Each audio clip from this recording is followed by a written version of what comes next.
As mentioned already, 2002 marked the 90th anniversary of Paramount, so the logo was redesigned again for that purpose. Although the previous logo had a variety of colors for the sky, and a mountain that had hints of yellow, the sky here appears darker and the mountain appears starkly white, gray, and black. In addition, the mountain seems to be surrounded by more clouds, making it taller than it probably is. This mountain also reminds me of Monviso and Artesan Rahu, though I also detect some Everest once again. As per usual, we are dealing with 22 stars. However, the stars enter in a rather novel fashion. Just see for yourself.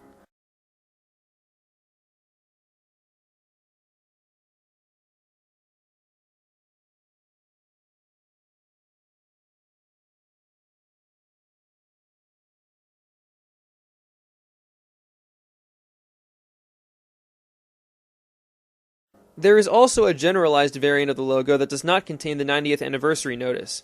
All the animation is the same, of course.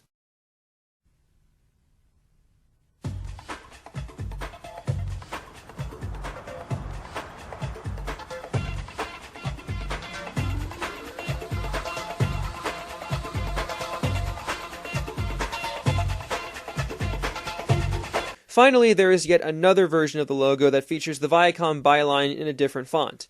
This new font was adopted in 2006 after Viacom split into two distinct companies. Everything else remains the same except for the byline.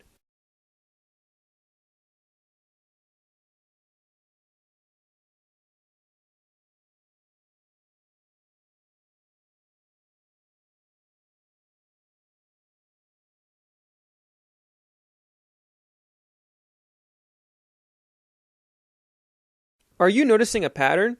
Paramount's logos remain the same until they decide to celebrate another anniversary. Well, guess what happened in 2012? Ooh, you're perceptive. Time to show off the final variant of the Paramount logo with its Centennial celebration in... This logo is perhaps the most ambitious Paramount logo made yet. Yet again, the color palette changes, and we are seeing this logo perhaps in the evening when the sun is about to set. This makes sense considering the mountain is bathing in shadow, and of course we can see the sun in the distance. The Paramount message and the 22 stars also appear to be darkened by the sun, though there seems to be more purples and blues in this particular logo.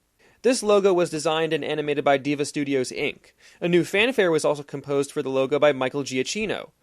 Want to see the majesty of this logo beast? Watch it for yourself, man.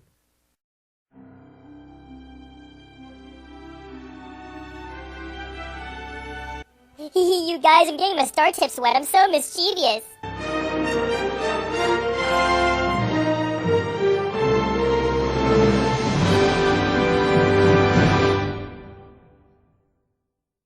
Here is another subvariant of the logo with a reorchestrated version of the fanfare.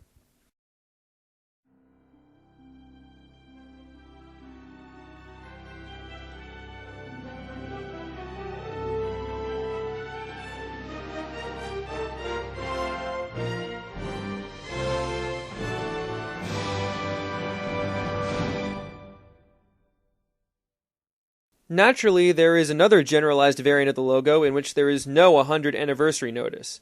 Again, note the font of the Viacom byline and the mischievousness of the freaking stars.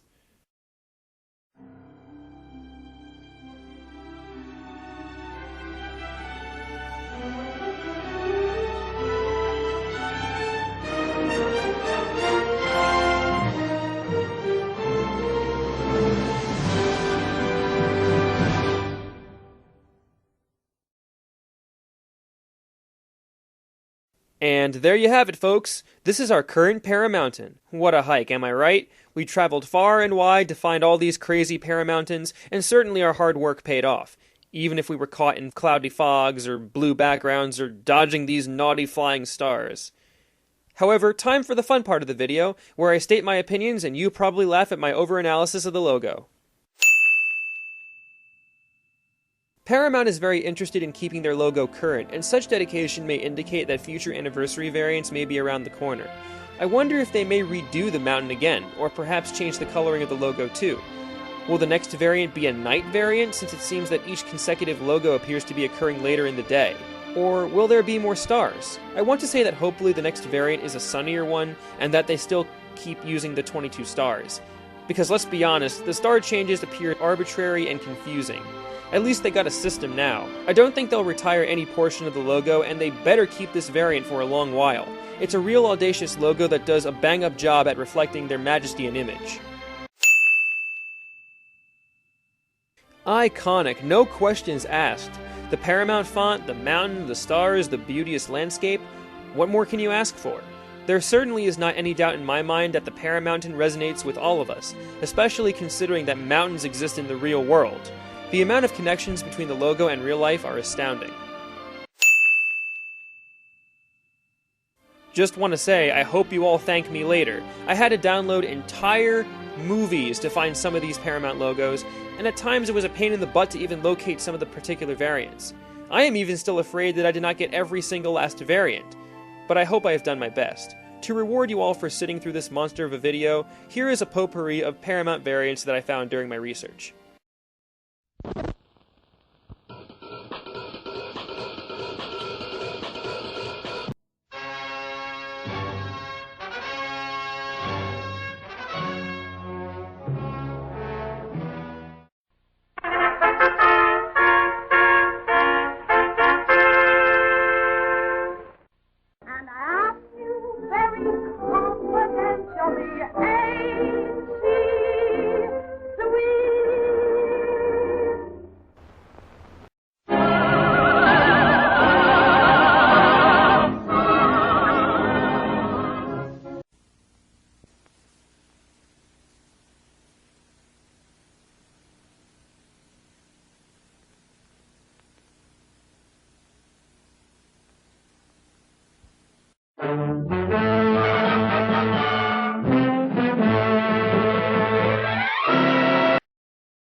If it's a Paramount picture, it's the best show in town.